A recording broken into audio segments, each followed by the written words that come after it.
All right, welcome to the Explainer. Today, we are going to tackle one of the most fundamental ideas in C programming, the string.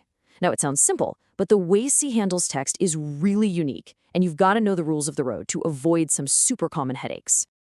I mean, think about it. You type your name into a program and poof, it just works. But what is actually going on under the hood? Let's use that simple question to start digging into how computers really understand and work with text. Well, to really get that, we need to pull back the curtain and look at what a C string actually is.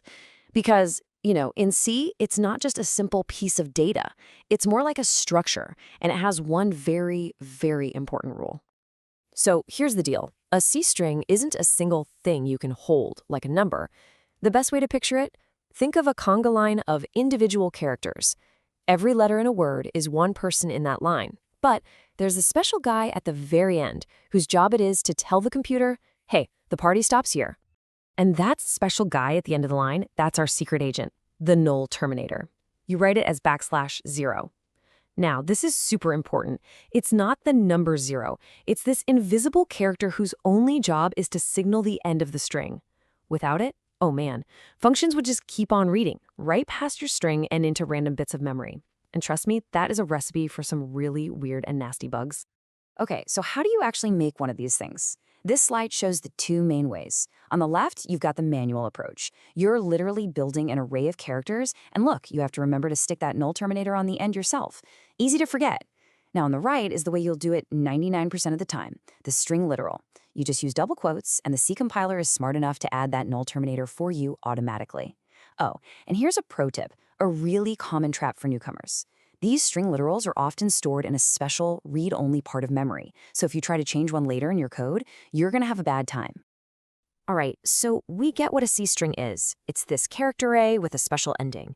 But C doesn't just leave you there. It gives you a whole toolkit to actually work with them. Let's check out some of these programming superpowers. So inside a library called string.h, you'll find these 4 workhorses. String length, that's string length, tells you how long a string is, not counting the null terminator, which is super useful. Then you have strcpy for copying a string. But, and this is a big but, be really careful with this one. It's kind of dumb. It just copies and doesn't check if there's enough space, which can cause huge security holes. People often use its safer cousin, strcny, instead. Same goes for strcat, that joins 2 strings together. But again, if your destination isn't big enough, you're in trouble. And finally, there's strcmp, which is how you compare 2 strings to see if they're the same. These 4 are absolutely essential.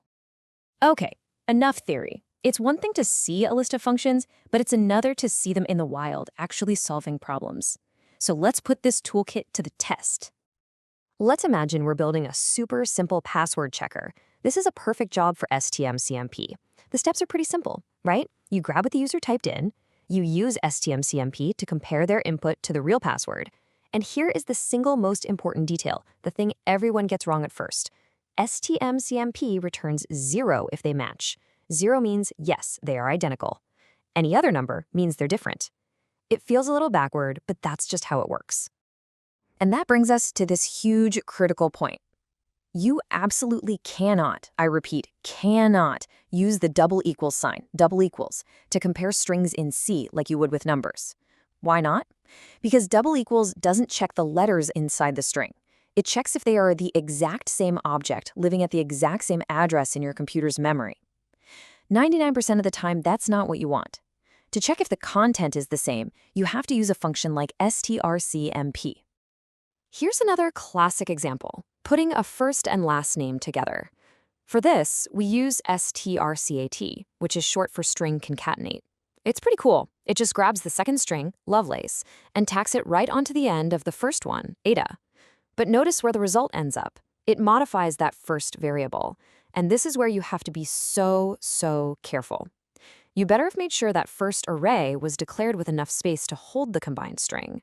If not, strcat will just keep writing past the end, corrupting memory.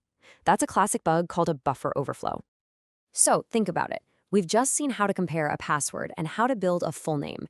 They might seem like small tasks, but the ideas here, using strcmp for comparison, strcat for joining, and just generally being aware of string lengths, these are the exact building blocks you need to handle pretty much any text-based task you can imagine. Okay, so let's zoom out for a second. Why does any of this matter? I mean, who cares about all these low-level details? Well, understanding this stuff isn't just about passing a test. It's about really, truly understanding how software speaks the language of information. All right, so as we wrap this up, let's nail down the key takeaways. First, a C string is just an array of characters, but with that all-important null terminator, the /0 at the end. That little guy is the secret sauce that makes the whole system work. Second, that string.h library is your best friend. It gives you this powerful toolkit. But, and this is a big one, you have to use it wisely, always thinking about memory and buffer sizes to avoid some really nasty and dangerous bugs. And I'll leave you with this final thought to chew on. We've just figured out how to handle a single name, a single password. But take a step back and think about a massive platform like Google or Facebook. How do they handle millions or even billions of names, comments, and messages all at the same time every single second? Well, believe it or not, it all comes back to these fundamentals we just talked about. Mastering this stuff is the first step on that much bigger journey.